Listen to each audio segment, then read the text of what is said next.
Hi, I'm Doug Donoho. Welcome to today's podcast where we're talking about an upcoming event this Saturday, May 25th, called March Against Monsanto. It is a worldwide global event. Rallies across the world are organizing, from Australia to Germany, from New York to California, and here locally in Redmond and Bend. March Against Monsanto Bend organizers, Robbie, Bianchi, and husband Shawn. I came across the March Against Monsanto website on Facebook, and Rob and I have been talking about it, and what we eat is very important to us. So I asked her if she would be interested in organizing March Against Monsanto in Bend, because it was a worldwide event, and so she jumped at that, and it just kind of snowballed from there really quick. We put together a Facebook page and contacted some people who had started putting one together for the Redmond area, and they were asking about Bend, so we just started to start making calls and start talking to our network of friends and people who felt the same way that we did about GMOs, that they're not in our best interest, and that they are actually very harmful and damaging to our health. And to the environment. You know, I think that already in Bend, we tend to be, conscious living in a sense. There's lots of people who are running and skiing and really health conscious. And so, we've got Nature's, we have Whole Foods, we have Devore's, we have all these opportunities to buy healthy organic food. But a lot of people don't realize that when they're shopping at Safeway, even though they believe they're feeding their family this healthy meal because it's not out of a box, they are actually being poisoned and they have no idea, or even taking it to the next level of eating out. When you eat out, none of that food is washed. So all of this food is covered in pesticides while it's being grown. Then it's picked early and it's shipped to us from hundreds, maybe even thousands of miles, and then it's sprayed with a chemical to make it ripen, to force ripen it in the store, or they spray it with a fungicide or a pesticide to keep it from being spoiled on the way here, and then that goes straight on your plate. And I just wanted to help bring more awareness to the people and to give them options, and also to give a shout out to all of those people who are making such a big difference, like Billy Johnson with Windy Acres Dairy, and Jim Fields, who is producing non-GMO organic food here locally in an area where most people think you can't even grow anything. We've got Nature's and Devore's, these small time stores that, they're the small guy. It's not Whole Foods. I want to get the awareness out to our local farmers, our local dairies, our local natural food stores, so people can think for themselves and at least be able to make the decision. If you want to keep your head in a hole, no problem. I won't bother you. But for those of you who do want to know, I'm here to educate and motivate. I think that the one thing that I like about what the March Against Monsanto is, this isn't a bunch of angry, uninformed people that are getting together to rally against a big corporation. No, and it's not a bunch of jobless people with a drum circle either. This is people from all over the world who are fighting for their right to choose what goes into their body. And it's hard because it is a bit of a controversial subject. We've got Dr. Oz that's telling people that, organic isn't worth extra money. You can buy a canned spinach and there's not a lot of nutritional difference between canned spinach and frozen spinach or fresh spinach. And honestly, truthfully, when you start looking at the figures, I can't honestly tell you that he's wrong. I think that the nutritional difference maybe is not excessive, but one of the major differences is pesticides. So spinach is actually one of the most sprayed fruits and vegetables that we get. I think I just read something the other day. Broccoli has like 5 different pesticides on it, regular broccoli. So if it's not necessarily that you're buying it for more nutritional value, you can be buying it for not having the extra nutritional value of pesticide. And on top of that, thinking about the environment, what's going on with all of the fertilizers that's going into the soil, it's depleting the soil. Now the food is growing, but they're overusing the land. They're using these synthetic fertilizers, and it just doesn't have the nutritional benefit that it once had. So, gosh, it's an onion, if that makes sense. There's so many layers to it. Well, another thing, you mentioned a good point, too, about kind of fighting for your rights for food. You take a look at Monsanto, and what I find really appalling is the fact that they're wanting to patent their seeds and get control of the food source, which to me is really alarming. There are things that they have put into place as far as in their seeds that prevent them from regerminating and reproducing. So you have to constantly go back and purchase more seeds. And then they're also looking at pursuing legal action against farmers who try to reuse seed or out of cross-pollination.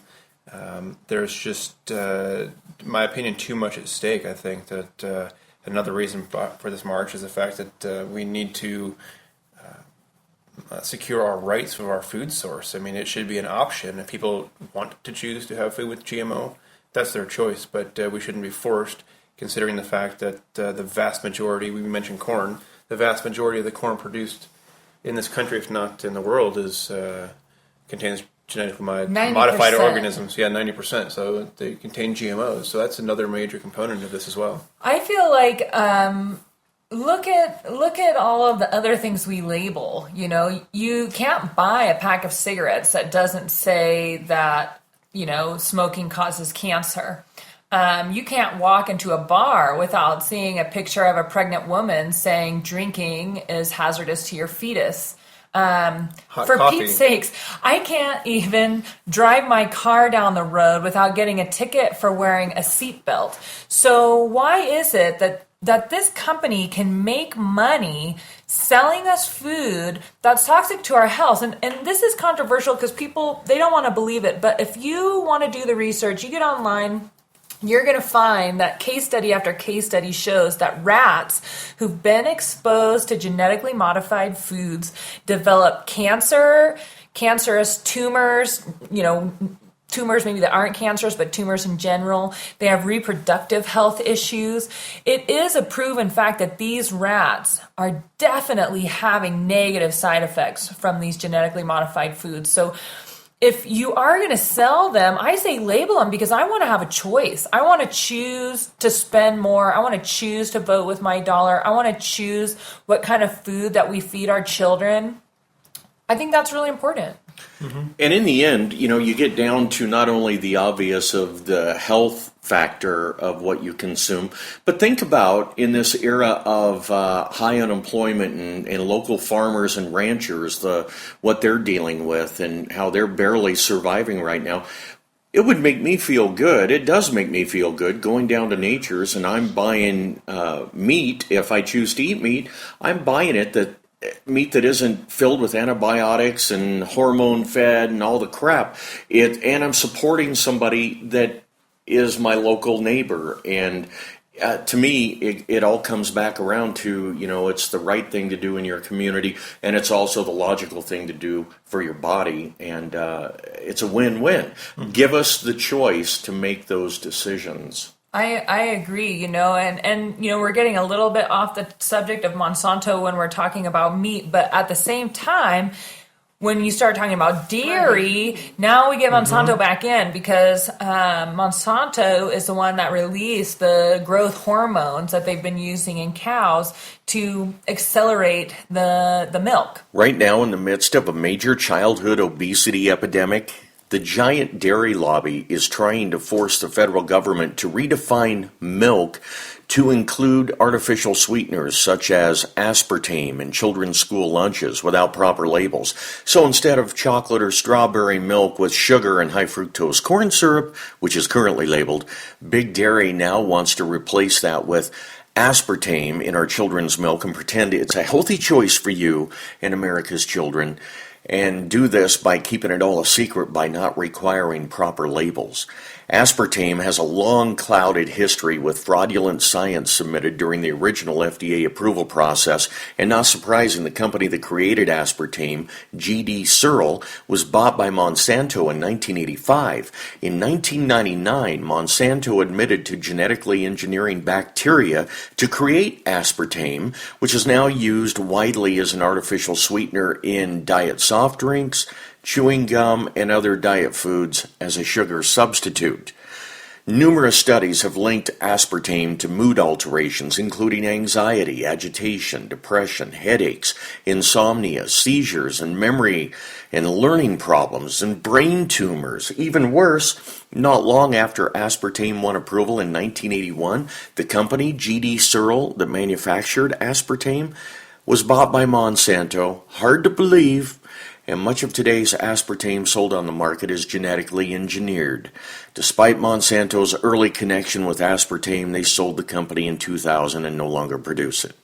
The International Dairy Foods Association and the National Milk Producers Federation believe that the way to boost sagging milk sales is to pump milk full of cheap synthetic GMO sweetener and then dump them unlabeled on America's unsuspecting school children just to make a fast buck. Is that right? Believe it or not, Monsanto has their fingers in a lot of different pots. They've got the new Frankenfish that's out now, this new salmon that they've decided to release out that's going to kill off all the native salmon. And it's really disgusting. Like, what do we got? Agent Orange. Mm-hmm. You know, this company has been making toxic products. They are in the business of death. They're in the business of killing. They're in the business of neurotoxins.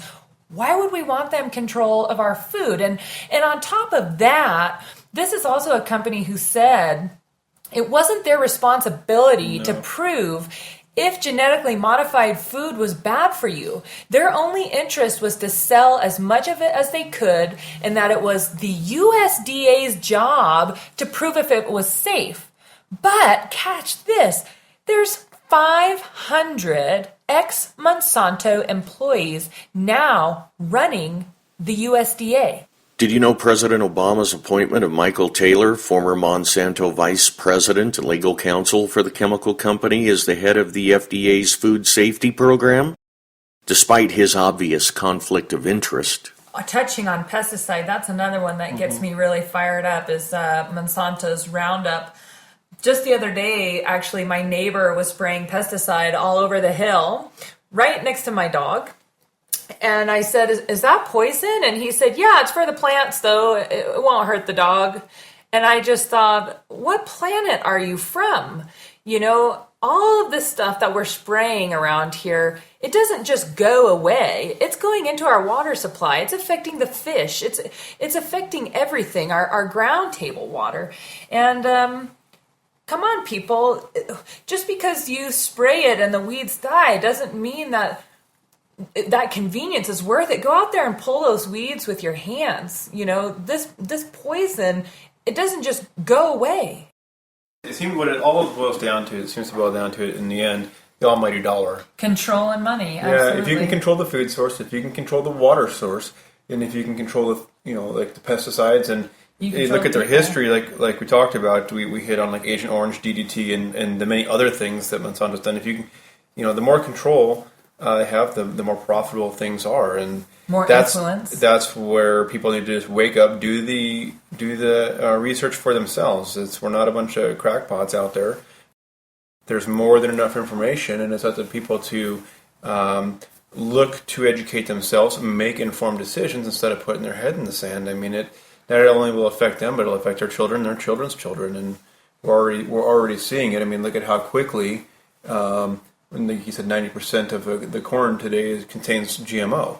That amazes me how quickly that happened, and no one either said anything or didn't get enough traction or whatever the case may have been. But to me, it seemed like it snuck up. Mm-hmm. Educating is definitely key, and that is why we are organizing this march, is to organize and inform and get people fired up.